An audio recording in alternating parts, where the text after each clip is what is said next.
Hello दोस्तों, ये कहानी ऐसी लड़की की है जो शुरू में तो बहुत सीधी होती है, लेकिन उसके बाद में उसे अपनी गुफा में धमाके करवाने की लत लग जाती है। तो आइए देखते हैं कि कैसे वो अपने सूखे हुए खेत को गीला करती है। मूवी की शुरुआत में हम एलिस को एक स्कूल में देखते हैं जहां वो पढ़ती है। उस स्कूल के नियम बहुत स्ट्रिक्ट होते हैं, जैसे कि कोई लड़की अगर छोटी स्कर्ट पहनकर आती है तो उसे सजा दी जाती थी। इसके बाद हम क्लास का सीन देखते हैं जहां फादर मर्फी सभी बच्चों को सेक्सुअलिटी का चैप्टर पढ़ा रहे थे। फादर सभी बच्चों को बताते हैं कि किसी भी लड़के या लड़की को इंटीमेट तभी होना चाहिए जब उनकी शादी हो चुकी हो। अगर वह बिना शादी के एक दूसरे के करीब आते हैं तो ईश्वर की नजरों में यह पाप माना जाएगा। क्लास का एक लड़का फादर से पूछता है कि इंटीमेट होना गलत है तो क्या हाथ गाड़ी चलाना भी गलत है। तो फादर उसको समझाते हैं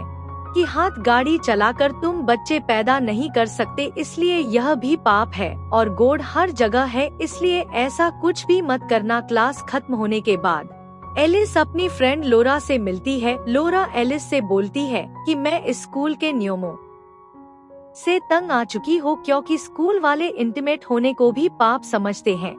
और वो एलिस से पूछती है कि क्या मास्टरबेट करना भी पाप है। तो एलिस मना कर देती है कि इसमें कोई पाप नहीं है, यह तो हर कोई इंसान करता है अपनी खुशी के लिए। इसके बाद एलिस अपने घर आ जाती है, जहां घर पर वो अकेली थी, इसलिए एलिस अपने कंप्यूटर पर बैठकर किसी से चैट करने लगती है। वो चैट कर ही रही थी कि तभी एलिस को किसी अनजान आदमी का मैसेज आता है जिसमें उसने गपागप करते हुए का फोटो भेजा था। फोटो देखकर पहले तो एलिस को शर्म आ गई थी, लेकिन एलिस को वापस से उस फोटो को देखने की जिज्ञासा होती है, इसलिए वो उसे देखने लगती है। तो वो आदमी मैसेज करके एलिस से उसकी एज और लोकेशन के बारे में पूछता है, तो एलिस भी उसे अपना बायोडाटा दे देती है। फिर वो आदमी एलिस से उसकी फोटो मांगता है, तो एलिस भी समझदारी के साथ उसकी बेस्ट फ्रेंड की फोटो सेंड कर देती है। उसका फोटो देख वो आदमी कहता है, ओ वाह तुम कितनी खूबसूरत होती। ये सुनकर दोनों के बीच में पलंग तोड़ वाली बातें होने लगती है। इससे अब एलिस धीरे धीरे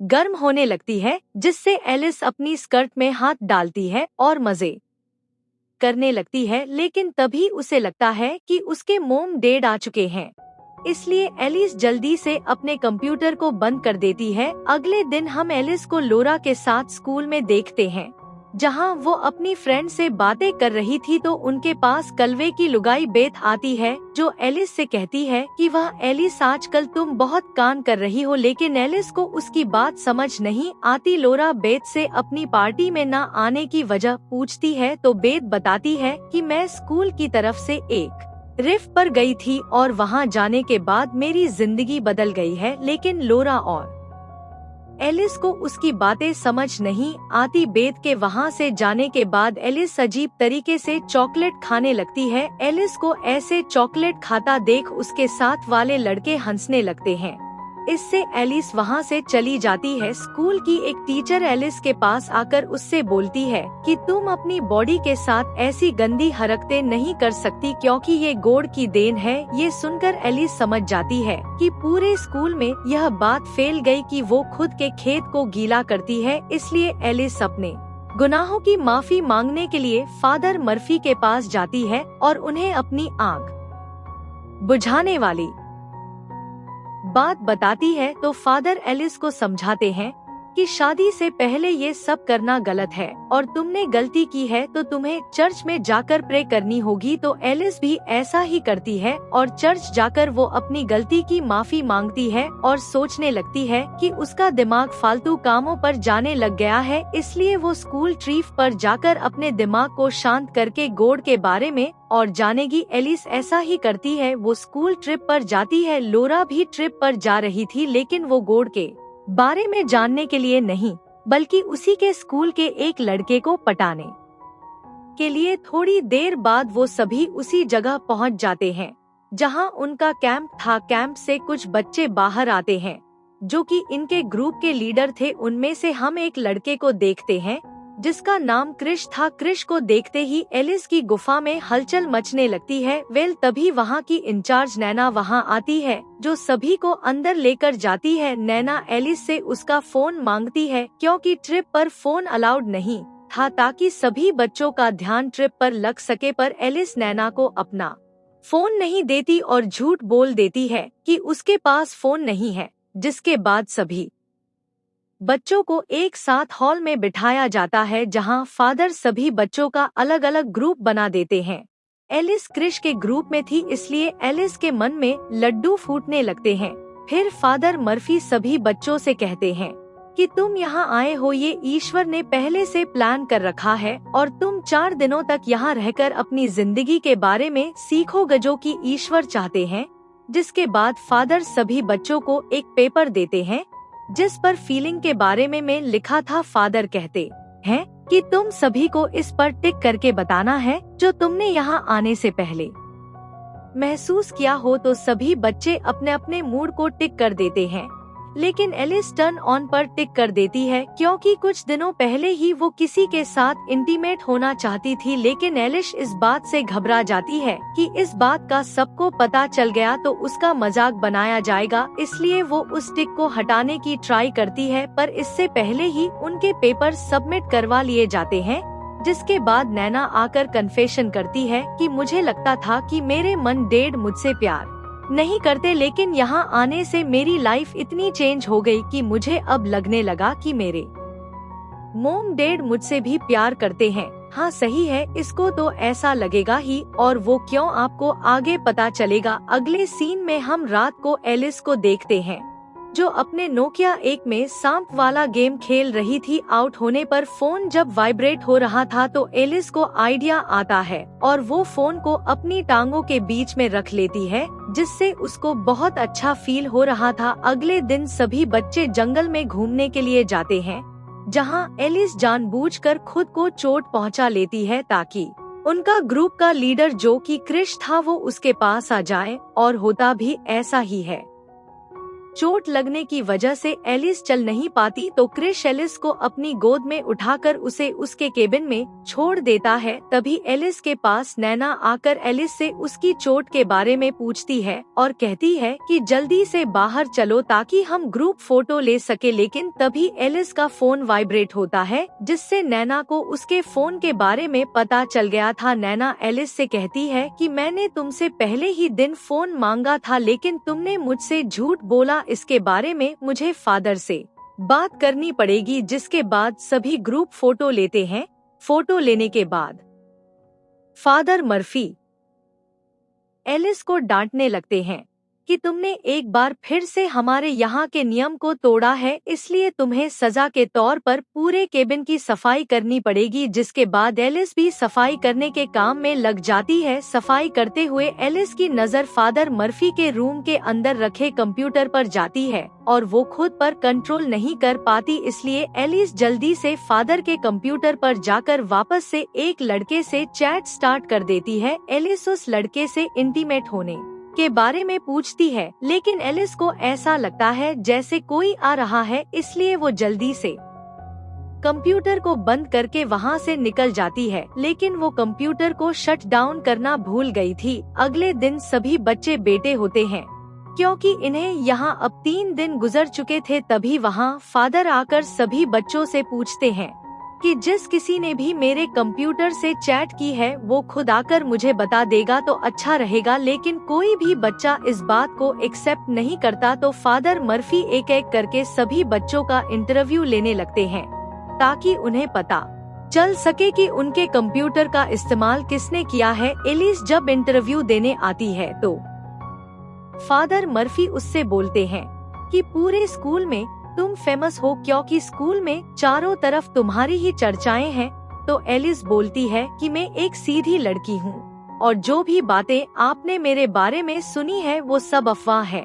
इसके बाद एलिस किचन में सफाई का काम कर रही होती है। तभी वहाँ उसकी क्लास का लड़का आकर कचरा नीचे गिरा देता है, जिससे एलिस उसके ऊपर गुस्सा होकर बोलती है कि तुम्हारी वजह से मैं पूरे स्कूल में फेमस हो रखी हूँ। तो वो लड़का भी बोल देता है कि तुम भी कुछ कम नहीं हो, तुम्हारी वजह से ही मेरा ब्रेकअप हुआ है, तभी फादर वहां आकर उस लड़के को वहां से लेकर चले जाते हैं। एलिस अपनी सफाई कर ही रही होती है, तभी एलिस की नजर खिड़की से बाहर जाती है जहां नैना और स्कूल का एक लड़का रोमांस कर रहे होते हैं। ये देख एलिस भी एक्टिव हो जाती है और झाड़ू की हेल्प से खुद को खुश करने लगती है। सब हो जाने के बाद एलिस लोरा के पास जाकर नैना के कांड उसे बताती है, लेकिन लोरा को एलिस की बातों पर यकीन नहीं होता और वो एलिस से बोलती है कि तुम्हारे दिमाग में हर टाइम रोमांस चलता रहता है, इसलिए तुम्हें हर कोई तुम्हारे जैसा ही लगता है और तुम बहुत गंदी लड़की हो, इसलिए आज के बाद तुम मुझसे कभी बात मत करना। इससे एलिस को बहुत बुरा लगता है। अगले दिन एलिस जब सफाई कर रही होती है तो उसे उसी लड़के का ब्रेसलेट मिलता है जिसने उसकी अफवाह स्कूल में उड़ाई थी। उस ब्रेसलेट को लेकर एलिस फादर के कंप्यूटर के पास रख देती है, तभी उसे किसी के आने की आहट सुनाई देती है, जिसे सुनकर एलिस छुप गई थी। तो फादर मर्फी वहां आकर अपने कंप्यूटर में कुछ वीडियो चलाकर हाथ गाड़ी चलाने लगते हैं, जिसे देखकर एलिस चौंक जाती है और बाहर आकर सोचने लगती है कि ये खुद तो मजे कर रहा है और दुनिया को ज्ञान बांट रहा है। बाहर एलिस को क्रिश मिलता है, जिसे देखकर एलिस की आग बढ़ चुकी थी। वो क्रिश को किस कर लेती है और क्रिश भी आराम से किस करता है, लेकिन क्रिश को एहसास होता है कि वो गलती कर रहे हैं, इसलिए क्रिश वहां से भाग जाता है। रात को सभी ग्रुप बनाकर एंजॉय कर रहे होते हैं, लेकिन एलिस का तो सुबह की घटना को सोच सोच कर ही दिमाग खराब हो रहा था, इसलिए वो सभी को छोड़कर वहां से भागकर सीधे एक बार में आ जाती है जहां एलिस को जीना नाम की एक लेडी मिलती है, जो एलिस को परेशान देखकर उससे बात करने लगती है। तो एलिस अपनी परेशानी उसे बताती है कि लोग जैसे अंदर से होते हैं वो बाहर से वैसे दिखते नहीं हैं। मैं जिस स्कूल में पढ़ती हूँ वहाँ में छोटी छोटी गलती की भी सजा दी जाती है। तो जीना उसे बताती है कि मैं भी छोटी थी तब कैथोलिक स्कूल में पढ़ी हूँ, इसलिए मुझे पता है कि तुम्हें कैसा फील हो रहा होगा। थोड़ी देर बातें करने के बाद जीना एलिस को उसके कैंप के बाहर छोड़ देती है और एलिस से कहती है कि जल्दी से तुम्हें अपने स्कूल को चेंज कर देना चाहिए ताकि तुम अपने मन की कर सको। अगली सुबह जब सभी बेटे होते हैं तो फादर मर्फी आकर उस लड़के को अपने साथ लेकर जाते हैं जिसने एलिस की अफवाह फैला रखी थी। उधर लोरा भी एलिस के पास आकर उससे सभी बातों की माफी मांगने लगती है और कहती है कि मैं शर्मिंदा हूँ कि मैंने तुम्हें इतनी अश्लील समझा। वो सारे कांड तो उस लड़के ने किए थे जिसके बाद सभी का लास्ट दिन था, इसलिए सभी अपनी अपनी बातें कहते हैं। वो लड़का आकर अपने किए हुए कांड के बारे में सभी के सामने सॉरी मांगता है। जब एलिस की बारी आती है तो वो हिम्मत करके सबके सामने बोलती है कि यहाँ हर कोई अपनी सच्चाई छुपाकर बैठा हुआ है, क्योंकि सबके चेहरों पर एक नकली फेस है जो वो दिखाना नहीं। अगले दिन जब एलिस नए स्कूल जाती है तो जाते हैं।